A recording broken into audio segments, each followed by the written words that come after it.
మనకు స్వాతంత్రం వచ్చి 75 సంవత్సరాలు అయింది. మనము పాకిస్తాన్ తోటి ఎప్పటికీ బాధలు పడుతూనే ఉన్నాం. ఉగ్రవాదులతో వాళ్ళు పోషిస్తూనే ఉన్నారు. మనం ప్రధానమంత్రికి ఒకటే మేము మనవి చేస్తున్నాం అందరికీ, మోడీజీ पाकिस्तान उग्रवादों को खत्म करो, कुचल कुचल के रख दो, एक जिंदगी में फिर अपना भारत का तरफ नहीं देख रहा हो लोग. उग्रवादों को पूरा पाकिस्तान ప్రపంచంలో చిత్రపటంలోనే పాకిస్తాన్ కనిపిస్తుంది. నెక్స్ట్ మనం 75 సంవత్సరాల నుండి బాధపెడుతున్నారు. మనం ఇక భరించలేము. మనం ఇక ఓపిక లేదు మనకు. మన సైనికులు మన ఎంతో మంది ప్రాణాలు కోల్పోయారు.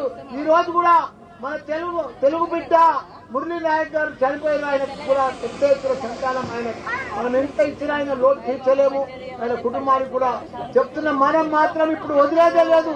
మన భారత సైనికులకు మొత్తం ధైర్యంగా మేము డాక్టర్లము, ఇంజనీర్లము, ప్రొఫెసర్లము, లీడర్లము, మా టీఆర్ఎస్ పార్టీ మొత్తం మీకు మద్దతు ఇస్తుంది. మీరందరూ కూడా పోరాడి ఆ ఉగ్రవాదులను మొత్తం ఖతం చేయాలని కోరుకుంటున్నా. జై జవాన్.